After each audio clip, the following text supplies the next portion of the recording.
الرحمن الرحیم۔ حضرات گرامی، انسان جب کوئی کام کرتا ہے تو اس کے پیچھے کوئی حوصلہ، کوئی جذبہ، کوئی نیت ہوتی ہے کہ آخر وہ اس کام کو انجام کیوں دے رہا ہے۔ جتنا بڑا حوصلہ ہوگا، جتنا بڑا بدلہ ہوگا، اسی حساب سے انسان مشکل سے مشکل کام کو انجام دے گا۔ آپ دیکھتے ہیں کہ بارڈروں پہ جو فوجی کتنی ہزاروں فٹ کی اونچائی پہ چڑھ جاتے ہیں، برف میں، گرمی میں، برسات میں، اپنی جان ہتھیلی پہ لیے ہوئے ہیں۔ کیوں؟ اس واسطے کہ ان کو اچھی تنخواہ مل رہی ہے، ان کے گھر والوں کو سکون مل رہا ہے اور ملک کی حفاظت ہو رہی ہے۔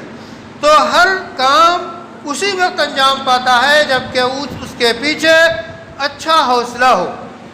رسول اکرم صلی اللہ علیہ وسلم نے فرمایا کہ من صام رمضان ایمانا واحتسابا، کہ جس نے رمضان کے روزے رکھے، پورے مہینے کے جس نے روزے رکھے، اور اس کے پیچھے حوصلہ اور جذبہ کیا ہے؟ اللہ پہ ایمان، اللہ پہ یقین اور اعلیٰ درجے ثواب کی امید۔ ایمان واحتساب، کہ ایمان کے جذبے سے روزہ رکھتا ہے، ثواب کی امید کے ساتھ روزہ رکھتا ہے، تو مزید اس کو کیا ملتا ہے؟ اس کے جتنے پچھلے گناہ ہیں وہ سب معاف کر دیے جاتے ہیں۔ آپ اور ہم اور پوری دنیا کے مسلمان اس وقت روزے رکھ رہے ہیں، ان روزوں کا کوئی بدلہ جو کسی دنیاوی بدلہ نہیں مل رہا ہے، کوئی انعام نہیں مل رہا ہے۔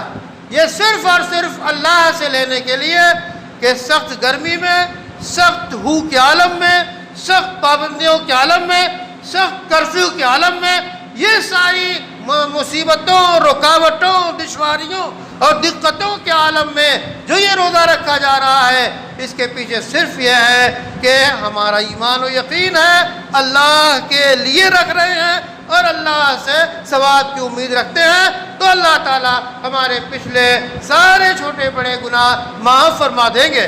یہ حدیث بخاری اور مسلم کی حدیث ہے، حدیث کی ساری کتابوں میں ہے۔